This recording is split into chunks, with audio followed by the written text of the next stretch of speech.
Hello, everyone, and welcome to English Pod. My name is Marco. My name is Catherine, and today we've got one more episode in our series about interview skills. This is an elementary level series, and we're here today to talk about things that you might not be very good at. That's right. Today we're going to talk about weaknesses, and that is our word for vocabulary preview. So let's take a look at it now. Vocabulary preview. Okay, so what is a weakness? A weakness is a thing or an activity or something that you're just not very good at or something that you think you can improve. Okay, so obviously no one is perfect. And like we saw in the previous lesson, we had a lot of good things about ourselves, key strengths. And now we're going to talk about our weaknesses. Maybe you're a little bit lazy. That might be a weakness. That's right. So weakness is the opposite of strength, and that is the topic today. So let's take a listen to today's dialogue.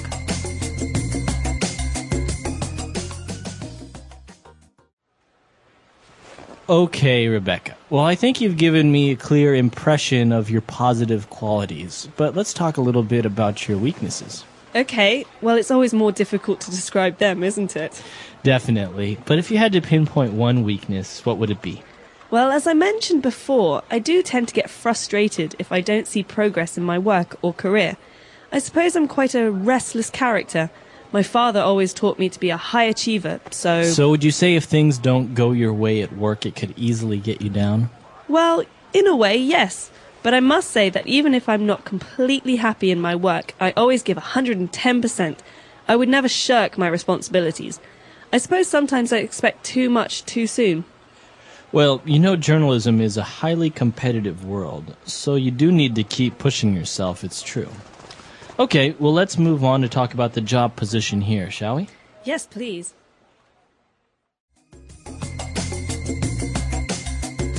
All right, we're back. So obviously Rebecca did a very good job at talking about her weaknesses in a very positive way. So before we get into analyzing that, why don't we take a look at a couple of words she used on language takeaway. Language takeaway. One of the first words that Mr. Parsons used was a clear impression. So impression. All right, so I think this is a very common word when people talk about first impressions or I get the impression. So what is an impression? Well, an impression is like an idea or a feeling. So I can have an impression about something. It means that I don't necessarily understand it really well or I don't have experience with it, but it's an idea that I have about something. That's right. So for example, maybe you meet somebody new and you say, I get the impression that he is a liar. But maybe then you get to know him and he's not. So this is your idea about something or the way you feel about something. So in this case, Mr. Parsons has a clear impression of her positive qualities. That means that he has an idea or an understanding of the things that Rebecca is good at, but he wants to know more about her weaknesses. That's right. And Mr. Parsons asked her to try and pinpoint one of her weaknesses. So this word, to pinpoint. This is a great word. I'm not really sure where it comes from in English, but I think it's very visual. You can see what the word means. Pinpoint means to locate or identify or really be specific about something. That's right. So maybe if you go to the doctor and you say that your back hurts, the doctor might ask you to try and pinpoint where on your back you have the pain. That's right. So it's a way to be specific or very exact about something. Okay, so if she had to pinpoint something, she said, well, I do get a little bit frustrated. Okay, so frustrated is a way you feel. I feel frustrated. He is frustrated. It's basically a feeling that you get when you have to do something, but you don't think you can do it. Or maybe something annoys you and you get frustrated. For example, when people tap like this, and I'm working, I get frustrated because it's a distraction. Okay. So everyone has different things that frustrate them. Now, if we take a look at this word, it is actually an adjective, and we usually use it. You get frustrated, or as you said, you feel frustrated. So remember, it may look like a verb, but it's actually an adjective that ends in ed, frustrated, to get frustrated. He got frustrated, or we feel very frustrated. Okay. And, well, apart from being frustrated, she also said that she is a restless character. Okay, so someone is restless if they don't like to stay in one place all the time. That means someone who wants to move around or to go places or to travel or to see new things is restless. That's right. So she has a restless character. That means she likes to move around. She doesn't like to stand still in one place. Maybe she gets bored very easily. Okay, so that's somebody that would be restless. But moving on, she also said that she doesn't like to shirk her responsibilities. Okay, you often hear these words go together. So responsibilities are things that we need to do, right? Things that other people expect us to do. To shirk a responsibility means to not do something that you're supposed to do. It means to avoid responsibility or to push it away. Okay, so it's a verb, to shirk your responsibilities. You shouldn't shirk your responsibilities. That's right. All right, so a lot of interesting key words there. Why don't we listen to the dialogue again, and we'll be back with Fluency Builder. Okay, Rebecca. Well, I think you've given me a clear impression of your positive qualities, but let's talk a little bit about your weaknesses. Okay, well, it's always more difficult to describe them, isn't it? Definitely. But if you had to pinpoint one weakness, what would it be? Well, as I mentioned before, I do tend to get frustrated if I don't see progress in my work or career. I suppose I'm quite a restless character. My father always taught me to be a high achiever, so... So would you say if things don't go your way at work, it could easily get you down? Well, in a way, yes. But I must say that even if I'm not completely happy in my work, I always give 110%. I would never shirk my responsibilities. I suppose sometimes I expect too much too soon. Well, you know, journalism is a highly competitive world, so you do need to keep pushing yourself, it's true. Okay, well, let's move on to talk about the job position here, shall we? Yes, please.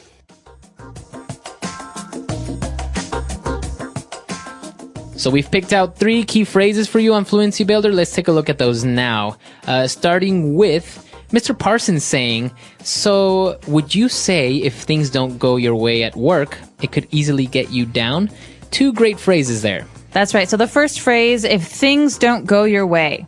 So this is kind of a funny phrase when you think about it because they go your way, like to me or Right. What is my way? This basically means if things do not happen in a way that makes you happy or in a way that you expect.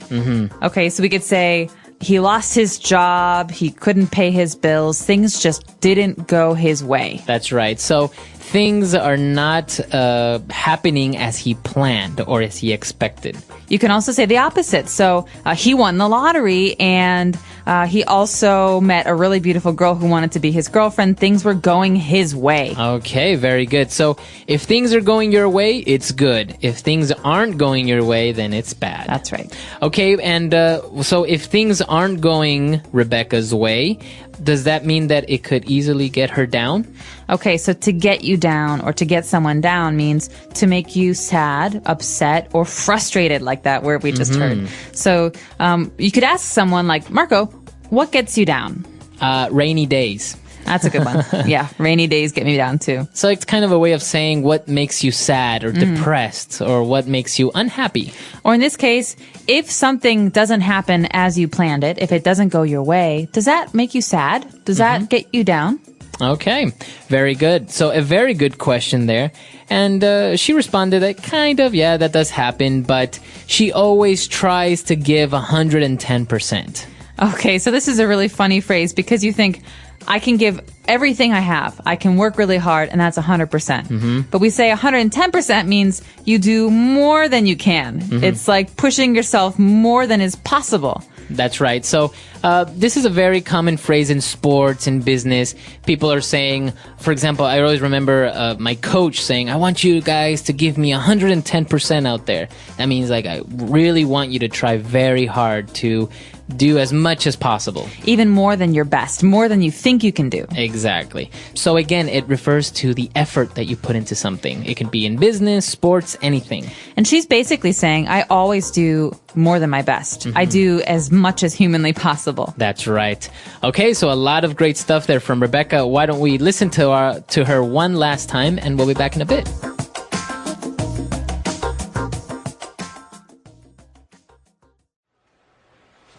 Okay, Rebecca. Well, I think you've given me a clear impression of your positive qualities, but let's talk a little bit about your weaknesses. Okay, well, it's always more difficult to describe them, isn't it? Definitely. But if you had to pinpoint one weakness, what would it be? Well, as I mentioned before, I do tend to get frustrated if I don't see progress in my work or career. I suppose I'm quite a restless character. My father always taught me to be a high achiever, so... So would you say if things don't go your way at work, it could easily get you down? Well, in a way, yes. But I must say that even if I'm not completely happy in my work, I always give 110%. I would never shirk my responsibilities. I suppose sometimes I expect too much too soon. Well, you know journalism is a highly competitive world, so you do need to keep pushing yourself, it's true. Okay, well let's move on to talk about the job position here, shall we? Yes, please.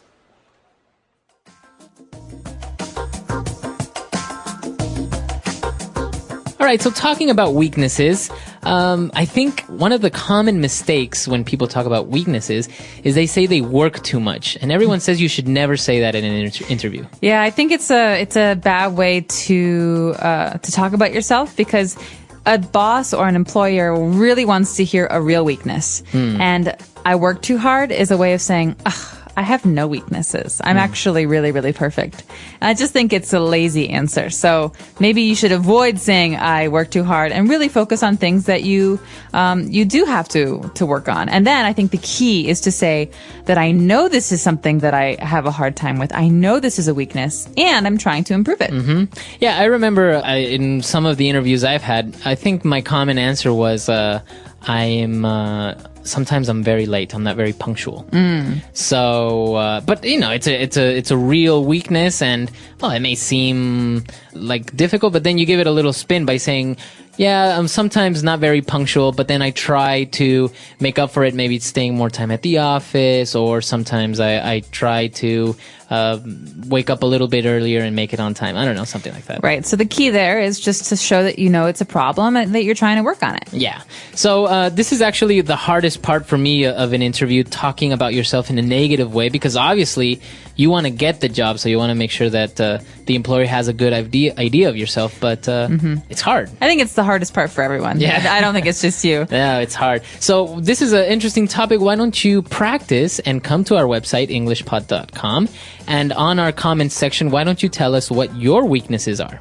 That's right. We hope to hear from you. Of course, you can also share with us your strengths on our lesson about strengths. But in this one, I recommend everyone practice this because it will come up at some point, and it's good to get the practice in. So englishpod.com. We hope to see you there. All right, guys. Bye. Bye.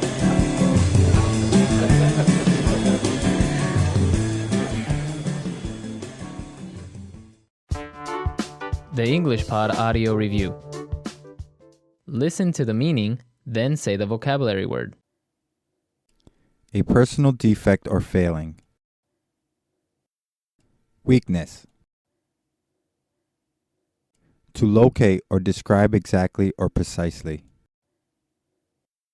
To pinpoint. Proceed according to one's plans or wishes. Go someone's way. To exhaust, discourage, or depress someone. Get someone down. To avoid or neglect. To shirk. The feelings one has after a specific event. Impression. Upset. Frustrated. Let's try that faster. To avoid or neglect. To shirk. To locate or describe exactly or precisely. To pinpoint. A personal defect or failing. Weakness. Upset. Frustrated. To exhaust, discourage, or depress someone. Get someone down. Proceed according to one's plans or wishes. Go someone's way. The feelings one has after a specific event. Impression.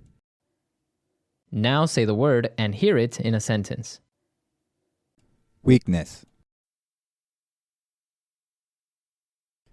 I have a weakness for chocolate. Weakness. Let's discuss the program's strengths and weaknesses. Weakness. Impatience is a weakness that I'm working to overcome. To pinpoint. Can the tech team pinpoint exactly where the problem lies? To pinpoint.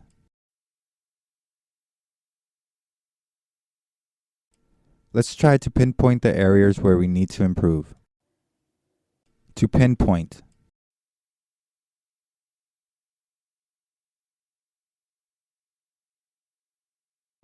I need to prioritize my to-do list. Would you help me pinpoint the items that are the most important? Go someone's way.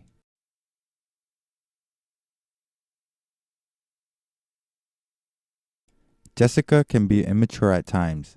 She gets upset if things don't go her way. Go someone's way.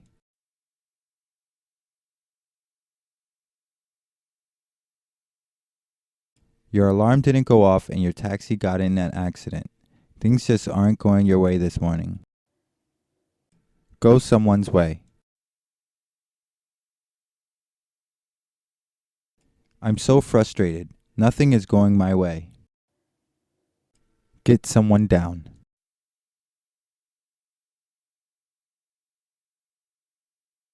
Oh, don't let Cheryl get you down. She can be critical at times, but she means well. Get someone down.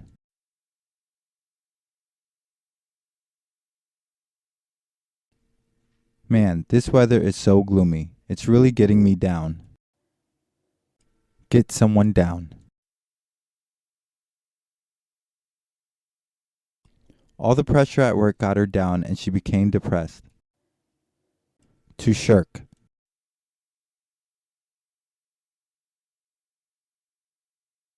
Derek does as little work as possible and often shirks his responsibilities. To shirk.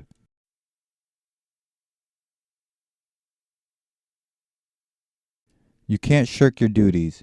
You're the master of ceremonies. We need you. To shirk.